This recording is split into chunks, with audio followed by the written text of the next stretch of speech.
Okay. Good to see you Rani, almost you. 3 महीने के बाद। जी बिल्कुल। सबसे पहले बताइए क्या फीलिंग है जब हम यहाँ रूबरू हैं आपके इतने लंबे वक्त के बाद। मुझे बिल्कुल नया लग रहा है और थैंक यू आप लोग यहाँ पर आए मुझसे बातचीत करने के लिए। बहुत टाइम हो गया कैमरे को देखे हुए और इस तरह के सवाल जवाब के। I am very excited actually. Rani, सबसे पहले जो दुखद, हालांकि ऋषि कपूर साहब, इरफान खान साहब, बहुत से लोग लॉकडाउन के दौरान उनका देहांत हो गया अलग अलग वजह से, लेकिन सुशांत एक ऐसे शख्स हैं जिनके जाने ने हम सबको झंझोड़ दिया। How you reacted when you came to know कि Sushant is no more, this is how you went? मैं ऋषि कपूर जी, इरफान जी, उनके जाने का एक रीज़न था कि वो बीमार थे या समथिंग, हॉस्पिटलाइज थे, तो दुख तो हुआ, लेकिन सुशांत के जाने का एक झटका सा लगा। जब मेरे मैनेजर ने मुझे न्यूज़ भेजी तो मैंने उसे कहा कि क्या मजाक कर रहे हो इस तरह का। उसने बोला नहीं, दिस इज़ रियल। और मैंने जब न्यूज़ शुरू की, मैं बता नहीं सकती हूँ कि वो होता ना कि हाँ ऐसे वाला कुछ, हाँ वैसा कुछ हो गया। ऐसा लगा कि क्या सुन रही हूँ मैं, ये जो क्या है ये, यकीन नहीं हुआ। मैं 4-5 दिन तक मैं काफ़ी परेशान रही, काफ़ी स्ट्रेस में रही। और उसके बाद एक्चुअली उन्होंने सुसाइड किया, उसके बाद जो रीज़न्स निकले, जो जो नाम आने लगे सामने, फिर कंगना का फिर बयान आया। मैंने चूँकि सपोर्ट किया कंगना को पूरी तरह से, क्योंकि मुझे लगता है कि सारे लोग, जितनी हमारी इंडिया के जितने भी लोग हैं, पब्लिक है या जो एक्टर हैं, एक्ट्रेसेस हैं जो बोल रही हैं, वो सब लोग ना सुशांत से कहीं ना कहीं खुद को रिलेट करते हैं, क्योंकि इस तरह का नेपोटिज्म सबके साथ होता है। कहीं ना कहीं आपके साथ भी, आपके फील्ड में भी होता है, हमारे साथ भी होता है। इस वजह से ज़्यादा कनेक्ट हो गए सुशांत से। मैं रोई भी। मैंने कुछ दिनों तक किसी से बात नहीं की, किसी फ्रेंड से या किसी से, लेकिन फिर लगा कि नहीं, मेरी मॉम ने समझाया कि इतना ज़्यादा मत सोचो, खुद को डिप्रेस मत करो। बट इट्स रियली सैड, बहुत बुरा हुआ। आप एग्री करती हैं जो कंगना का जो कहीं कहना है कि इस तरह से सब कुछ होता चला आ रहा है, उस बारे में आप क्या देखिए, कहना चाहते अगर सच में सुशांत ने डिप्रेशन में आके किया है तो डेफिनेटली कंगना कहीं ना कहीं सही है। और देखिए, कंगना सही है एक तरफ, क्योंकि मैं भी एक एक्ट्रेस हूँ और मैंने भी बहुत लंबी जर्नी तय की है इंडस्ट्री में। ठीक है, मैं बॉलीवुड से नहीं हूँ, मैं भोजपुरी से हूँ, लेकिन ये जो होता है ना, ये हर इंडस्ट्री में होता है। तो कंगना ने कहीं ना कहीं झेला है, इसलिए वो बोल रही है, उसका एक्सपीरियंस है, वो बोल रही हैं, और ये होता है, इज़ वेरी जेन्यून। आपकी अगर मैं बात करूँ रानी, आपने आपने जैसे बताया कि आप भी उस दौर से गुजरी हैं, थोड़ा सा मैं आपसे जानना चाहूँगा, रानी चटर्जी अपना एक नाम, अपनी एक मकाम, अपनी एक पहचान बनाने में कितना वक्त लगा और कहाँ से शुरू किया? मैं बताना चाहूँगी मेरे बारे में। मेरी पहली फिल्म आई थी 2004 में, ससुरा बड़ा पैसा वाला, विथ मनोज तिवारी। उसके बाद मैं बहुत नई थी और बहुत कम एज की थी, इंडस्ट्री का बिल्कुल नॉलेज नहीं था। वो फिल्म हिस्ट्रिकल फिल्म है हमारी इंडस्ट्री की। उसके बाद मनोज जी के पास धड़ाधड़ लाइन लग गई फिल्मों की, लेकिन मुझे कोई नहीं पूछ रहा था कि इसे एक्टिंग नहीं आती, इसे डांस नहीं आता, ये हीरोइन जैसी नहीं दिखती। ओके, सब लोग नए होते हैं, मैं भी नई, कोई सपोर्ट नहीं, कोई बैकग्राउंड नहीं, फिल्मी बैकग्राउंड नहीं, बट एक हिस्ट्रिकल फिल्म दे चुकी वाली एक्ट्रेस के बारे में इतना कुछ। उसके बाद कैसे कैसे करके, चूँकि अब आ चुकी थी, तो मेरी मॉम का बहुत सपोर्ट रहा, काम करना शुरू किया। हीरो जो थे फिल्मों के, वो फिल्मों में कास्ट नहीं होने देते थे, क्योंकि उनको मैं हीरोइन जैसी नहीं लगती थी। कई बड़े बैनर्स आ गए, तो मैं कभी बड़े बैनरों में मैंने काम नहीं किया। ये भी कह सकते हैं कि उन लोगों ने मुझे कास्ट नहीं किया, और जब मैं कुछ बन गई तो फिर मैंने दिलचस्पी नहीं दिखाई उनके साथ काम करने में। हाँ, जो जो होता है, स्टार्टिंग में बड़ा होता था कि यार इतनी बड़ी फिल्म में मुझे कास्ट नहीं किया। कई बार ऐसा हुआ कि बोला गया कि तुम हो फिल्म में, लेकिन किसी और हीरोइन के साथ शूटिंग शुरू हो गई और मुझे पता भी नहीं चला। तो ये स्टार्टिंग डेज़ में मेरे साथ काफ़ी हुआ, और एक टाइम ऐसा आया कि जो स्टार हीरो रहे हमारी इंडस्ट्री के, उनको, वो मेरे साथ फिल्म नहीं करते थे, क्योंकि मुझे ऐसा फील होता है, जो मुझे लोग बोलते हैं कि दो सुपरस्टार एक फिल्म में कैसे होंगे। क्योंकि मेरा अपना एक स्टारडम रहा। एक टाइम ऐसा आया कि मेरे पास ये था कि मैं अगर एक्टरों के साथ फिल्म नहीं करूँगी तो मैं करूँगी क्या? अगर ये एक्टर मुझे फिल्मों में मेरे साथ काम नहीं करेंगे, उनकी अपनी चॉइस होती थी। फिर आई डिसाइड कि चलो स्क्रिप्ट पर काम किया जाए। ना कि स्टार को इम्पोर्टेंस दी जाए। मैंने स्क्रिप्ट पे काम करना शुरू किया और मैं क्लिक हो गई, मीन्स लाइक वुमेन ओरिएंटेड फिल्में स्टार्ट हो गई। और मैंने अनगिनत, मुझे लगता है कि 50 से ज़्यादा एक्टरों को मैंने डेब्यू कराया मेरी फिल्म से, क्योंकि मैं समझती हूँ नया कलाकार का एक डेब्यू उनके लिए कितनी बड़ी बात होती है। तो 50 से ज़्यादा लोगों को मैंने डेब्यू कराया। तो इस तरह से मैंने अपना एक स्टैंड ले लिया, लेकिन होता तो सबके साथ है।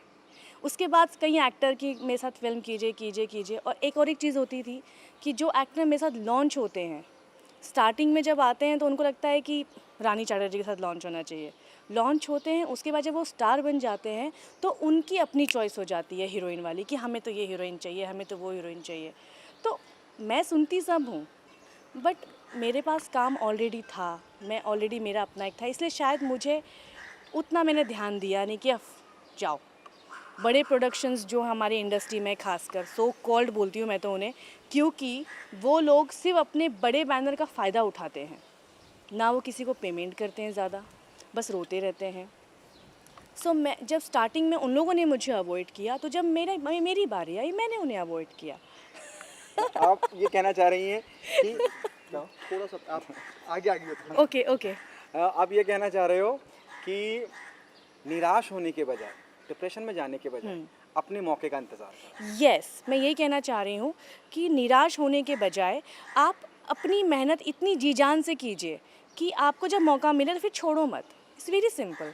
स्टार्टिंग डेज में जो मुझे बैड डांसर, इसकी शक्ल अच्छी नहीं है, ये हीरोइन नहीं दिखती है, इसे कपड़े पहनने का तरीका नहीं है, उसके बाद जब आपके पास सक्सेस आ जाती है ना, वाह you are a great dancer, what a stylish, क्या डायलॉग बोलती हो, हाय हाय, यू नो, सक्सेस के साथ ही ना कॉम्प्लीमेंट्स चेंज हो जाते हैं।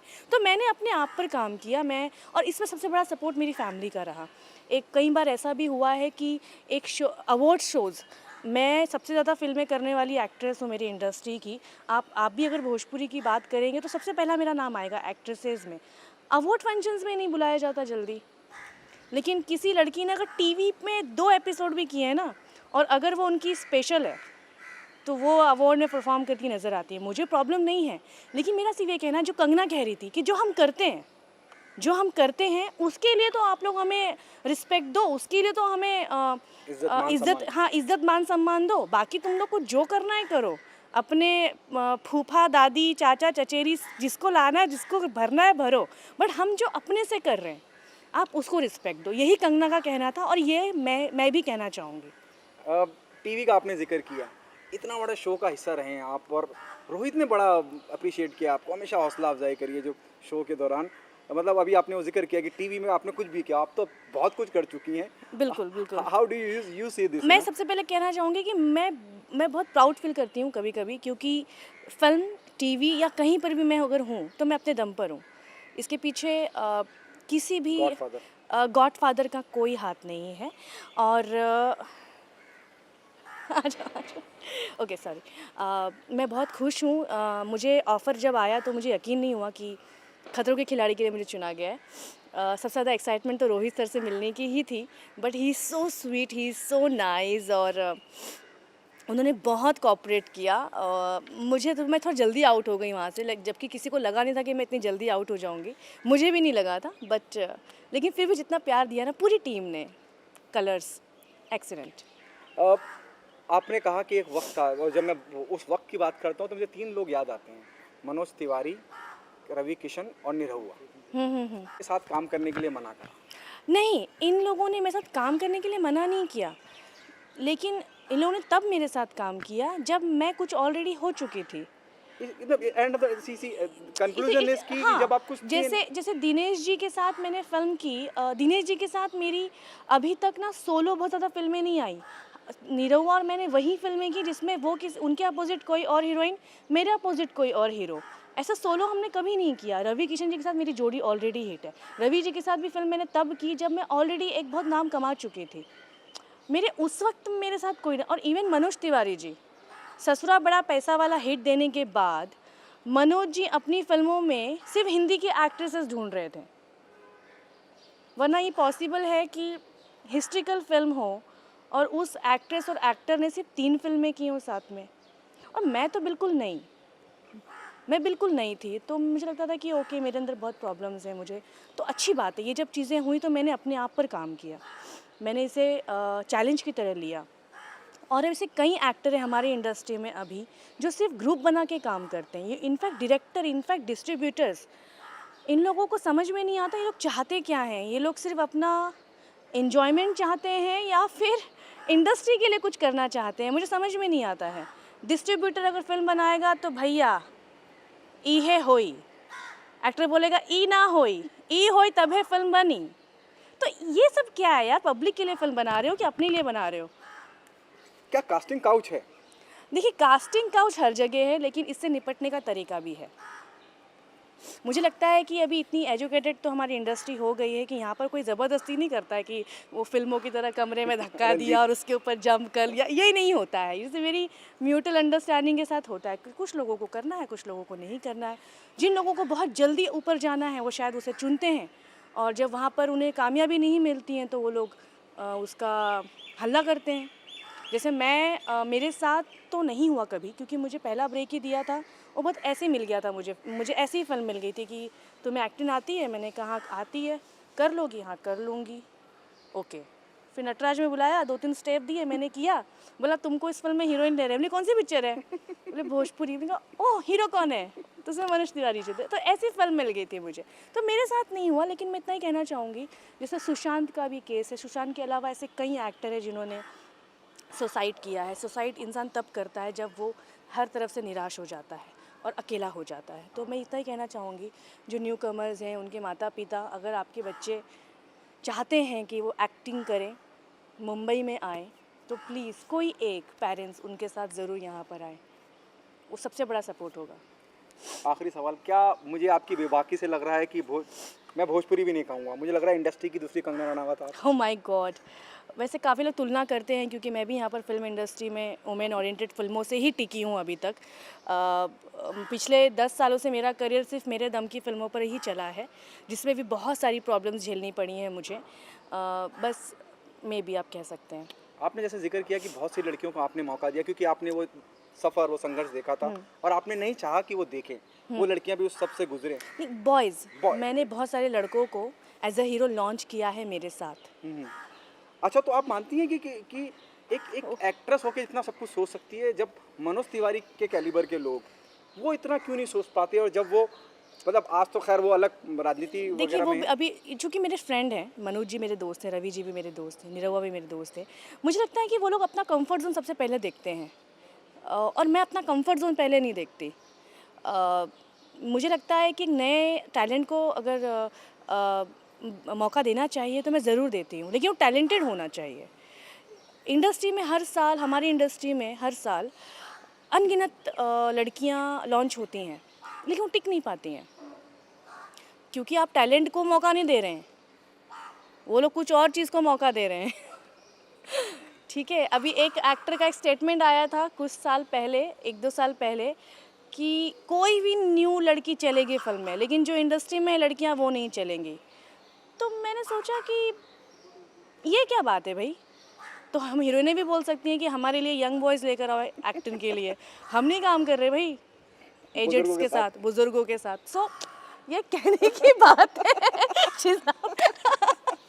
तो इस तरह के स्टेटमेंट, ऐसे बेवकूफ़ी वाले स्टेटमेंट, सो हो सकता है कि आप मुझे बेबाक बोल सकते हैं। आखिरी बोल रहा हूँ मैं, सवाल आपसे पूछ रहा हूँ, जिस तरह का हो हल्ला मचा है सुशांत को लेके, सलमान को घसीटा जा रहा है, बिंग वुमेन है, जावेद अख्तर साहब हैं, करण जौहर हैं, सोनाक्षी ने ट्विटर छोड़ दिया। I don't know whether you ये I know she left the Twitter. Karan Johar को लेके दुनिया भर का आधे backlash एक्टरों पे है। ने तो कमेंट सेक्शन भी ऑफ कर दिया। हाँ, ये भी तो- पता है मुझे।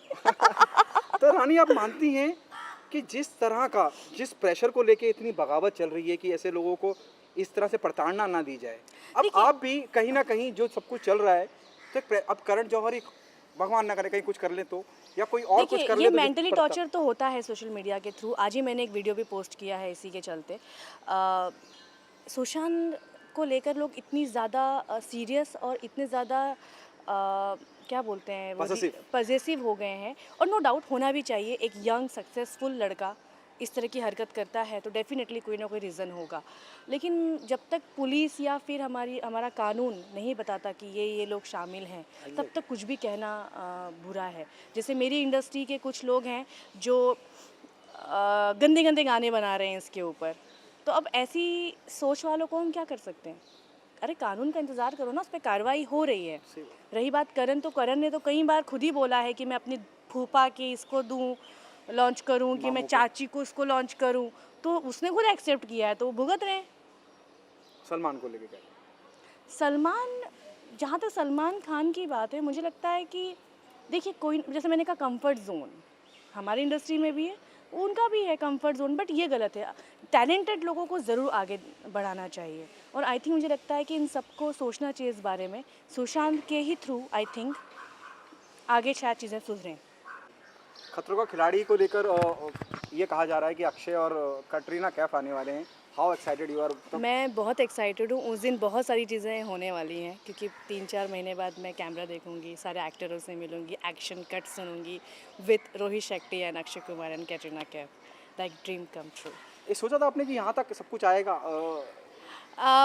ये विश्वास था कि ज़िंदगी में कुछ बेहतर ज़रूर करूँगी, लेकिन ये नहीं पता था कि अपने दम पर करूँगी। तो ये जो दुगनी खुशी है ना, कि किया और अपने दम पर किया, ये बड़ी कमाल की है।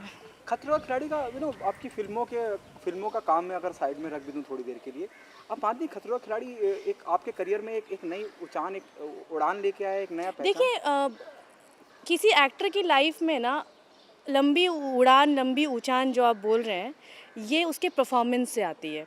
खतरों के खिलाड़ी एक रियलिटी शो है, जिससे लोग, वहाँ भी लोग मुझे जानेंगे जहाँ लोग मुझे नहीं देखते हैं। लेकिन जो उड़ान है वो तो एक बेस्ट परफॉर्मेंस से आएगी, तो आई थिंक मुझे वेट है एक बेस्ट परफॉर्मेंस वाले किरदार का। क्या आप हिंदी फिल्मों की तरफ रुख कर रही हैं? बिल्कुल, अगर मौका मिलेगा तो क्यों नहीं। किसी एक डायरेक्टर का, given a choice, Zoya Akhtar, मैं जोया अख्तर फीमेल डायरेक्टर की बात आई कर थिंक रहा हूँ, इम्तियाज़ अली। इम्तियाज़ अली के साथ। आई थिंक जब भी मैं 2 बनाए वो तो डेफिनेटली मैं करना चाहूँगी। Thank you.